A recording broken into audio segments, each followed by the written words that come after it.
블링블링하게 꾸미고 온 데는 다 이유가 있습니다. 우와, 어메이징. 아니, 오늘 무슨 날입니까?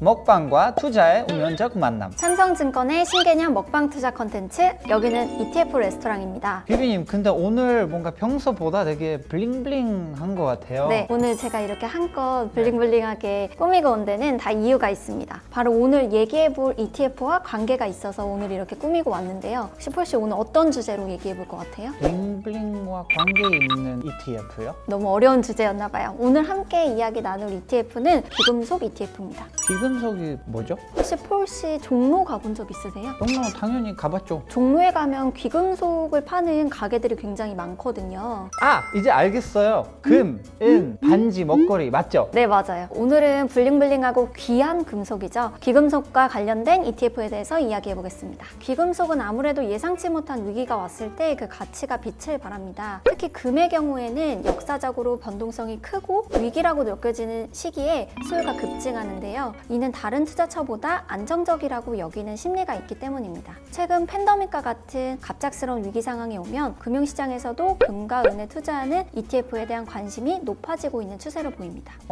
real asset, 실물 자산이라는구나. 금, 은에 투자하는 ETF 어떤 장점들이 있을 거예요? 실물 자산의 투자로 장기 투자가 가능하고요. 또 국제시세와 매우 비슷한 가격으로 실시간 매매를 할 수 있다는 수단을 제공한다는 점입니다. 특히 현물 금과 은을 기초자산으로 한 주요 ETF의 경우에는 풍부한 거래대금이 뒷받침해서 매매가 상당히 원활한 편입니다. 마지막으로 분산 투자나 적립식 투자 방법을 통해서 소액 가격으로도 비싼 귀금속 자산을 소유할 수 있다는 점이에요. 제일 중요한 걸 안 짚고 넘어갔잖아요. 오늘 제일 중요한 게 귀금속 ETF인데요. 비비님, 우리의 먹방 메뉴 제일 중요하잖아요. 당연히 오늘도 맛있는 메뉴를 준비했습니다. 그리고 오늘은 특별히 귀금속 ETF에 대해 다루기 때문에 더 귀하고 맛있는 음식으로 준비했습니다. 음식 들어와 주세요. 우와, 어메이징. 아니, 오늘 무슨 날입니까? 이렇게 귀한 전복 요리를. 네, 오늘의 주제 귀금속 ETF와 딱 맞는 귀한 요리 전복 버터구이를 준비했는데요. 먼저 먹어볼까요? 먹기 전에 제가 뭐 준비한 거 있으니까 네. 폴씨가 약간 먹을 줄 아는. 난 드세요. 유럽에서 전복을 먹으려면 돈을 많이 내야 돼요. 전복이 비싸요? 비싸고 정말 고급 음식이에요. 그럼 저희 오늘 많이 먹어야겠네요. 그렇죠. 많이 먹고 가야죠.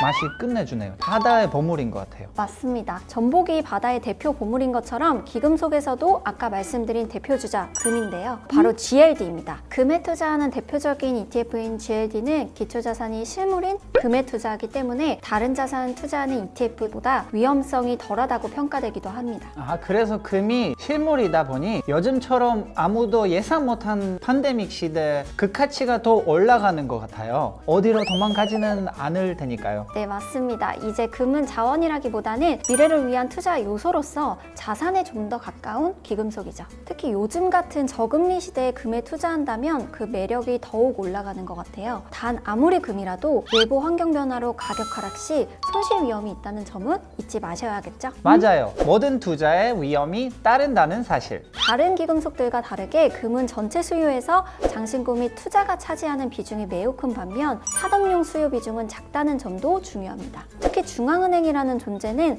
금과 다른 귀금속들을 차별화시키는 막강한 수요 기반이에요. 요즘 금테크라는 말도 있잖아요. 바로 팔고 금 사라는 말도 있는데. 앞서 말씀드린 대로 달러와 금은 상당한 연관성을 보이고 있어요. 최근의 통계에 의하면 달러의 가치가 하락하면 금의 가치가 상승세를 탔고 반대로 달러의 가치가 오르면 금의 가치가 내려가는 추세를 보였습니다. 따라서 달러화가 가지는 상대적 가치는 실물 금 가격에 매우 큰 영향을 미치는 중요한 변수라고 말할 수 있겠네요. 달러와 금이 긴밀한 관계네요. 저도 유심히 지켜봐야겠어요. 근데 비비님, 이 껍데기를 가지고 자개장, 예쁜 가구들도 만들잖아요. 그래서 외국인들은 진짜 종로로 가면은 그런 상자들 엄청 많이 사거든요. 이 전복 전복에도 껍데기가 진주같이 고운 색을 띨수록 더 최상급 전복이라고 합니다. 그래요? 그래서 이 은은한 진주색 전복 껍데기를 보면 뭔가 떠오르는 금속이 하나 있을 것 같은데 뭔지 아시겠어요? 금했고 그 다음 바로 은 나와야죠. 네, 맞습니다. 이번에는 은과 관련된 ETF에 대해서 이야기해보려고 하는데요. 바로 SLV입니다. 은에 투자하는 대표적인 ETF인 XLV 역시 기초자산이 실물인 은인데요. 여러 귀금속 및 원자재 중 은이야말로 진정한 금의 대용품이라고 말할 수 있는데, 금보다 가격이 저렴한 은은 가격 변동성이 큰 편이라 초고위험 등의 고위험도 투자 성향을 가진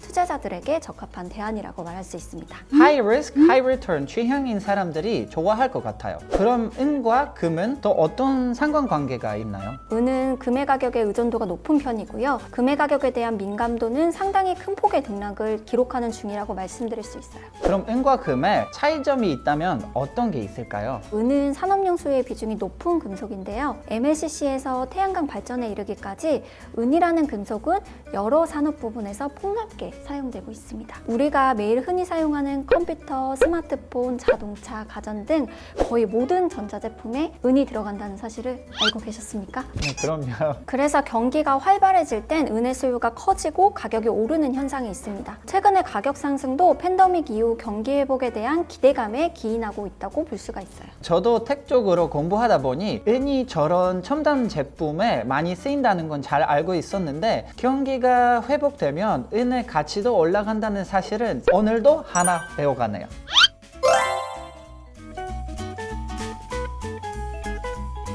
오늘 이렇게 전복 버터구이를 먹으면서 블링블링한 귀금속 ETF에 대해서 알아봤는데요. 펄씨 오늘 하루 어떠셨어요? 사실은 이 주제를 너무 궁금했어요. 역시 또 풍부하게 잘 준비해 주셔서 너무 고맙네요. 앞서 말씀드린 것처럼 금과 은은 특히나 금융시장에 위기가 발생했을 때 상대적으로 빛을 발하는 상품인데요. 그래서 그런지 팬데믹 이후의 주식시장에도 매력적인 금 투자 시장으로 많은 투자자분들이 몰렸고, 그로 인해서 작년 한 해 좋은 추세를 보였던 것 같아요. 따라서 귀금속 ETF를 똑똑하게 투자하기 위해서는 기초자산 및 ETF에 대한 기본 특징과 과거 사례를 잘 살펴보시고 접근하시는 게 좋고요. 또한 귀금속의 종류에 따라 수익 및 변동성에 대한 특징이 저마다 달라서 주요 수요 기반을 잘 파악하고 장기 투자에 대비한 투자 전략을 폭넓게 사용해 보시는 것도 좋을 것 같습니다. 오늘도 비비님 덕분에 유익한 ETF 정보 잘 들었고요. 다음엔 또 어떤 고급 ETF 정보 가지고 오실지 벌써부터 기대됩니다. 그럼 저희 다음 시간에 또 맛있는 음식과 함께 만나요. See you next time. 안녕!